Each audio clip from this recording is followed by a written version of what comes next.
اعوذ باللہ من الشیطان الرجیم بسم اللہ الرحمن الرحیم السلام علیکم ورحمۃ اللہ وبرکاتہ۔ عزیز طلباء و طالبات، ہوم کلاسز میں آپ کا ایک مرتبہ پھر خوش آمدید۔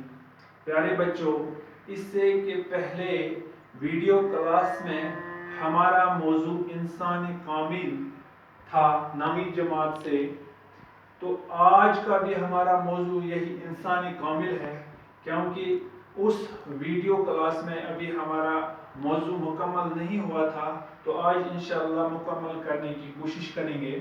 پیارے بچوں، انسان کامل جیسا کہ آپ جانتے ہیں حضرت محمد صلی اللہ علیہ وسلم کو کہتے ہیں، تو دنیا میں وہی واحد شخص ہے جس کو انسان کامل کا لقب دیا جا سکتا ہے۔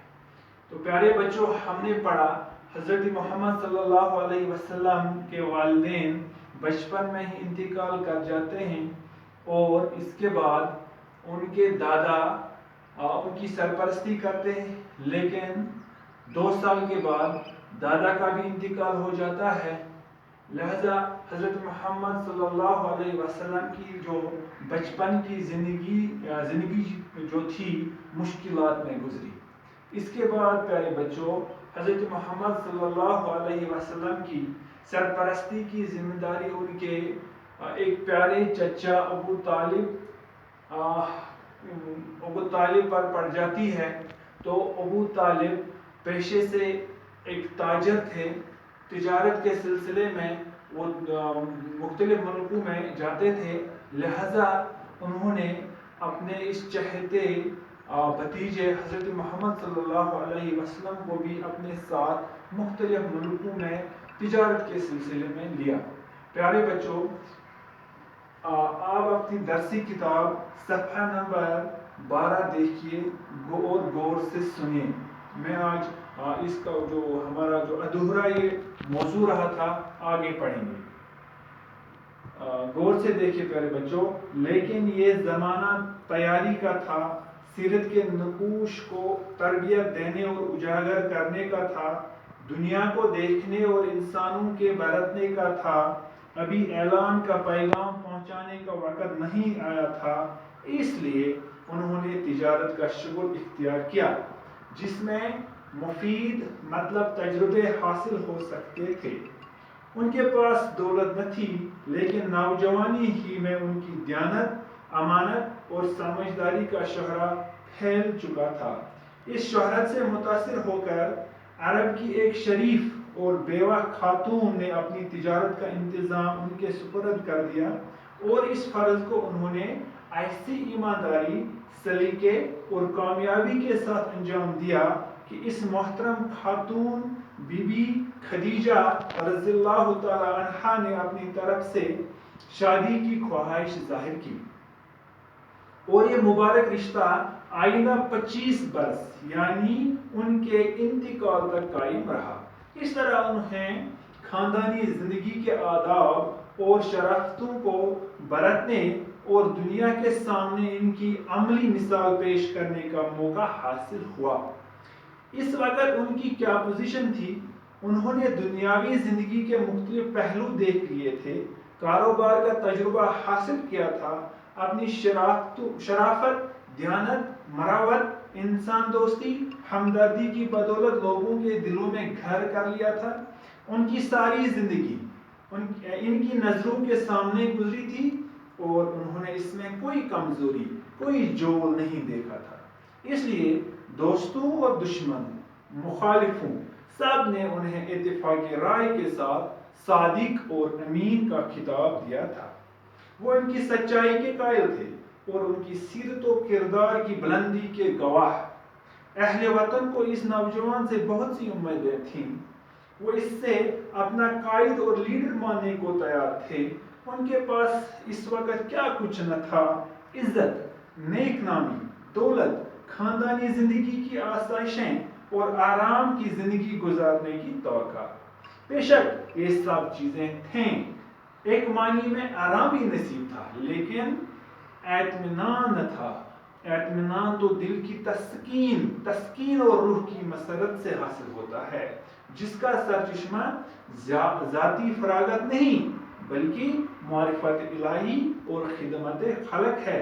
اس قلب صافی کو حق کی تلاش تھی اور معرفت الہی کی لگن، ساتھ ہی انہیں یہ فکر تھی کہ یہ دنیا جس میں بے شمار مرد اور عورتیں زندگی کے اعلیٰ تقاضوں اور قدروں سے ناآشنا جانوروں کی سی بلکہ بعض لحاظ سے اس سے بھی بدتر زندگی بسر کر رہے تھے، کس طرح خالق کائنات کی مشیت کی تکمیل کر سکتے ہیں۔ اس گپ اندھیرے میں جو کہ چاروں طرف چھایا ہوا تھا، اپنی کٹیا میں چراغ جلا کر بیٹھ جانے سے اس جذبہ اصلاح و خدمت کی تشفی کس طرح ہو سکتی تھی جو ان کو بے چین رکھتا تھا۔ ان کو ہر وقت دھن تھی کہ کس طرح اپنے ہم جنسوں کو اس سیدھے اور سچے راستے پر لگائیں جس سے وہ بھٹک گئے تھے۔ پیارے بچوں، کہ اس سے پہلے کہ ہم اس کی تشریح کریں، کچھ نئے الفاظ میں نے بورڈ پر لکھے ہیں تو ان کے معنی بھی لکھے ہوئے ہیں، آپ غور سے سنیے اور دیکھیے۔ نقوش کا مطلب علامات، برتنا، تجربہ کرنا، شہرہ مشہوری، شرافتوں وصف، مروت لحاظ، صادق سچا، امین امانتدار، آسائش راحت، تسکین اطمینان، مسرت خوشی، معرفت الہی خدا شناسی، قلب صافی صاف دل، تقاضا منشا، ناآشنا انجان، مشیت مرضی، کٹیا گھر، تشفی تسلیم، دھن دھیان۔ پیارے بچوں، تو یہ بچپن کے بارے میں ہم نے پڑھا۔ اب تھوڑا آگے چلتے ہیں ہم۔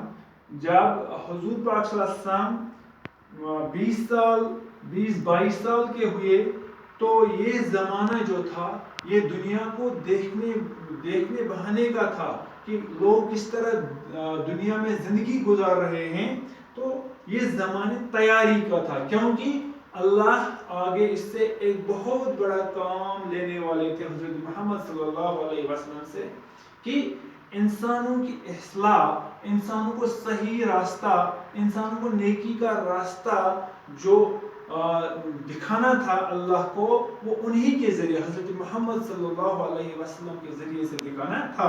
لیکن ابھی یہ ابتدائی دور تھا، ابھی وہ وقت نہیں آیا تھا کہ یہ اپنے نبی ہونے کا اعلان کرتے، اس لیے یہ دنیا ابھی اس کو بہت سے تجربے حاصل کر رہے تھے، اس لیے انہوں نے تجارت کا شغل اختیار کیا، کیونکہ تاجر ہی ایک ملک سے دوسرے ملک جاتا ہے اور وہاں اس ملک کے حالات کس طرح ہوں یہ تبھی پتہ چل سکتا ہے، اور تاجر جو ہوتا ہے اسی کا واسطہ لوگوں کے ساتھ بھی پڑ جاتا ہے کہ پھر اس کے کردار کا بھی، اس تاجر کے کردار کا بھی اندازہ ہو جاتا ہے۔ تو انہوں نے تجارت کا شغل اختیار کیا، ان کے پاس دولت نہیں تھی، حضرت محمد صلی اللہ علیہ وسلم کے پاس اپنی دولت نہیں تھی، یہ ہمیں پتہ ہے پیارے بچوں، کیونکہ بچپن میں ہی ان کے والدین کا انتقال ہو جاتا تھا۔ لیکن ایک چیز جو سب سے بڑی دولت ہے، جو ہر ایک انسان میں ہونی چاہیے، اسی کی تعلیم ہمارے نبی صلی اللہ علیہ وسلم نے ہمیں دی ہے۔ کوئی بھی کام ہو، چاہے تجارت ہو، ملازمت ہو، کسی بھی شعبے میں انسان اگر ہو، تو سب سے بڑی دولت جو ہے وہ دیانتداری ہے، امانتداری ہے اور سمجھداری۔ تو یہ تین چیزیں حضرت محمد صلی اللہ علیہ وسلم میں بدرجہ عدم موجود تھیں، تو ان کی شہرت پورے مکہ میں پھیلی ہوئی تھی۔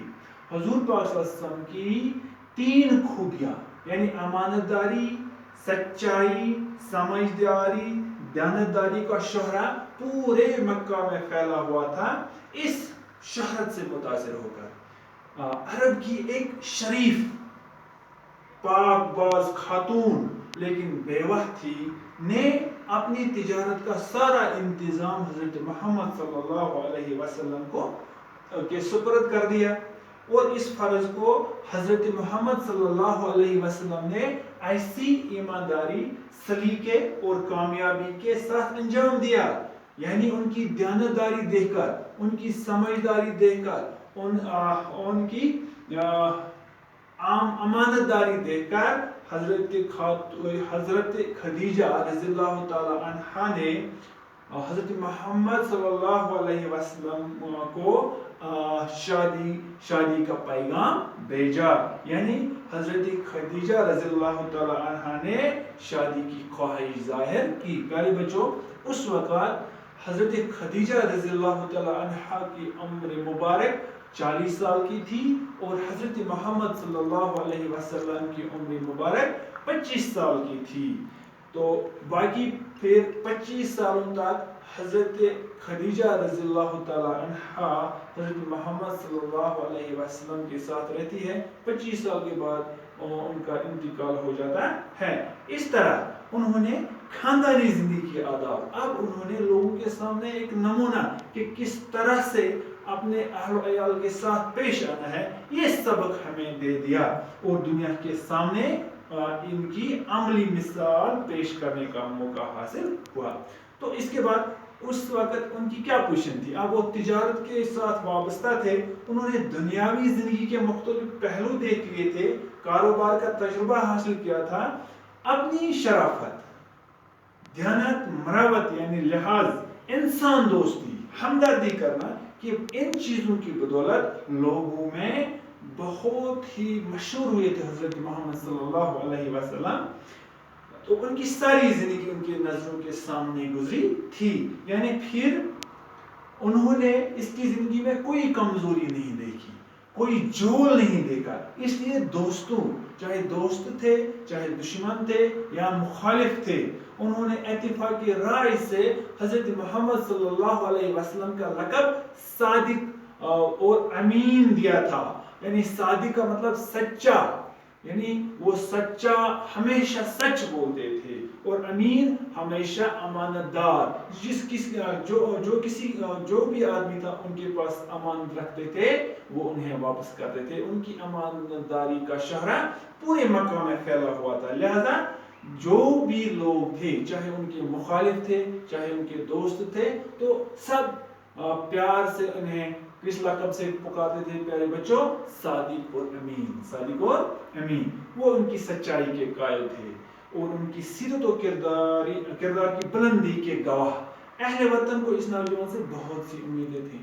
تو اہل وطن یعنی مکہ والوں کو حضرت محمد صلی اللہ علیہ وسلم سے بہت سی امیدیں تھیں کہ ایک نمونہ تھا وہاں عرب میں، مکہ میں. وہ اسے اپنا قائد اور لیڈر ماننے کو تیار تھے. وہ اس کو اپنا قائد بنانے کے لیے تیار تھے، اپنا لیڈر بنانے کے لیے تیار تھے. لیکن پیارے بچوں، اس وقت مکہ میں بت پرستی عام تھی، جہلت تھی. تو ان کے پاس اس وقت کیا کچھ نہ تھا. حضور پاک صلی اللہ علیہ وسلم کے پاس عزت تھی، نیک نامی تھی، دولت بھی تھی، خاندانی زندگی کی آسائش اور آرام کی زندگی گزارنے کی توقع، ہر کچھ سامان میسر تھا حضرت محمد صلی اللہ علیہ وسلم کے پاس اس وقت. یہ بے شک یہ سب چیزیں تھیں، ایک معنی میں آرام بھی نصیب تھا. لیکن پیارے بچوں، اطمینان ظاہری زندگی گزارنے کا نام نہیں ہے. اطمینان اچھی طرح مطلب دولت، عزت ہی سب کچھ نہیں ہے.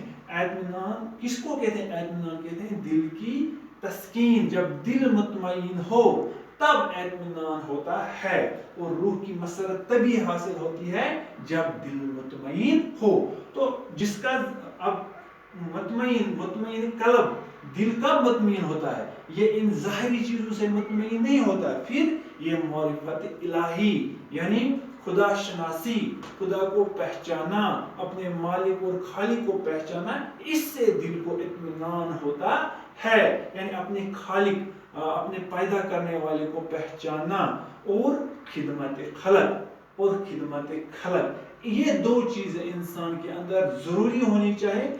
جس انسان کے اندر یہ دو چیزیں ہیں تو وہی انسان دنیا میں بھی کامیاب ہے اور آخرت میں بھی کامیاب ہے. تو پیارے بچوں معرفت الہی کا مطلب کیا ہوا؟ معرفت الہی کا مطلب ہوتا ہے خدا شناسی، اپنے مالک کو پہچانا، اپنے خالق کو پہچانا، اپنے رازق کو پہچانا۔ تو کس طرح پہچانا جاتا ہے؟ عبادت سے، اللہ کا حکم ماننے سے انسان کے اندر خدا شناسی پیدا ہوتی ہے۔ تو خدمت خلق کا مطلب کیا ہوا؟ پیارے بچوں آپ نے پڑھا، حضرت محمد صلی اللہ علیہ وسلم نے جب دیکھے کہ لوگوں کی حالت بری ہے، لوگ وحشی پن میں ہیں، جہالت میں ڈوبے ہوئے ہیں، جھگڑے ہو رہے ہیں، تو وہ اگر دو خاندانوں کے درمیان جھگڑا ہوتا تھا تو وہ نسل در نسل چلتے رہتے تھے، یعنی اگر ایک نسل سے لے کر دوسری نسل میں وہ منتقل وہ لڑائیاں ہوتی تھی۔ تو یہ دیکھ کر حضرت محمد صلی اللہ علیہ وسلم کو دکھ ہوتا تھا۔ تو خدمت خلق کا مطلب کیا ہوا؟ ایک لوگوں کی کردار سازی کرنا، یعنی ان کو با کردار بنانا، یہ بھی خدمت خلق ہے۔ یا اس کے علاوہ غریب کمزوروں کی مدد کرنا، یہ بھی خدمت خلق ہے۔ تو دل کی جو ہے، دل جب تبھی مطمئن ہوتا ہے جب یہ دو چیزیں ہمارے اندر ہوں، یعنی معرفت الہی اور خدا شناسی۔ اس قلب صافی کو حق کی تلاش تھی۔ تو حضرت محمد صلی اللہ علیہ وسلم، قلب صافی کا مطلب کیا ہوا؟ جس کا پاک دل ہو۔ تو یہاں قلب صافی کس کے لیے استعمال ہوا ہے؟ حضرت محمد صلی اللہ علیہ وسلم۔ اس قلب صافی کو حق کی تلاش، یہ حق چاہتے تھے کہ حق بات اور حق اور معرفت الہی کی لگن اور خدا شناسی کی لگن۔ ساتھ ہی انہیں یہ فکر تھی کہ یہ دنیا جس میں بے شمار مرد اور عورتیں زندگی کے اعلیٰ تقاضوں اور قدروں سے ناآشنا، جانوروں کی سی بلکہ باغیات سے اس سے بھی بدتر زندگی گزار رہے تھے، کس طرح خالق کائنات کی مشیت کی تکمیل کر سکتے ہیں۔ تو اس نے حالت دیکھے تھے، اس نے عرب کے حالات دیکھے ہوئے تھے، تو وہ اسی بات میں مگن رہتے تھے کہ کس طرح یہ لوگ اس راستے پر چلے جو اللہ کی سیدھی راہ ہے، یعنی جو اللہ خالق کائنات کی مرضی کے مطابق اپنا یہ زندگی کس طرح گزاریں، اسی فکر میں رہتے تھے حضرت محمد صلی اللہ علیہ وسلم۔ اس گف اندھیرے میں جہاں کی چاروں طرف چھایا ہوا تھا، اپنی کٹیا میں چراغ جلا کر بیٹھ جانے سے اس جذبہ اصلاح و خدمت کی تشریح کس طرح ہو سکتی تھی؟ اب یہ خالی سوچنے کا کام نہیں تھا کہ اپنی چار دیواری کے اندر، یعنی اپنے گھر میں بیٹھ کر معاشرے کی اصلاح نہیں ہو سکتی ہے، اس کے لیے جدوجہد کرنی پڑتی ہے۔ تو جدوجہد میں تکلیفیں بھی برداشت کرنی پڑتی ہیں، جس طرح پیارے بچوں آپ کو پتہ ہے کہ کس طرح حضرت محمد صلی اللہ علیہ وسلم کو طرح طرح سے ستایا گیا، اپنے وطن سے بے گھر کر دیا گیا انہی لوگوں نے جو اس کو، جنہوں نے حضرت محمد صلی اللہ علیہ وسلم کا لقب امین دیا تھا، صادق دیا تھا، انہوں نے اس کو اپنے شہر سے نکال دیا، یعنی مکہ سے پھر حضرت محمد صلی اللہ علیہ وسلم کو ہجرت کرنی پڑی مدینے کی طرف۔ تو وجہ کیا تھی؟ وہ یہی چاہتے تھے کہ لوگ سچائی کے راہ پر چلیں، اس راستے پر چلیں جو کامیابی کی طرف جاتی ہے، جس میں کامیابی ہے، وہی راستہ۔ وہ ان لوگوں سے کوئی پیسہ نہیں مانگ رہے تھے، کوئی صلہ نہیں مانگ رہے تھے، کچھ بھی نہیں مانگ رہے، بس ایک ہی بات تھی ان کی کہ اللہ کے دکھائے ہوئے راستے پر چلے۔ تو وہی لوگ جو یہ چاہتے تھے کہ ہم اس نوجوان کو اپنا لیڈر بنائیں گے، اپنا نمائندہ بنائیں گے، جب انہوں نے حق کی بات رہی تو وہی اس کے جانی دشمن ہو گئے۔ تو پیارے بچوں، جو ان کو بے چین رکھتا تھا، ان کو ہر وقت دھن تھی، اس کے بعد بھی وہ ہمیشہ ان کا یہی دھیان رہتا تھا، ان کی یہی خواہش تھی کہ تمام انسانوں کو، تمام اپنے ہم جنسوں کو سیدھے اور سچے راستے پر لگائیں جس سے وہ بھٹک گئے تھے۔ پیارے بچوں، یہ انسانی کامل جو آپ کی درسی کتاب کا سبق تھا، آج ہم نے مکمل کیا۔ انشاءاللہ آگے آنے والی ویڈیو کلاس میں ہم اس کی مشق یعنی سوالات اور گرامر کے متعلق بات کریں گے۔ السلام علیکم۔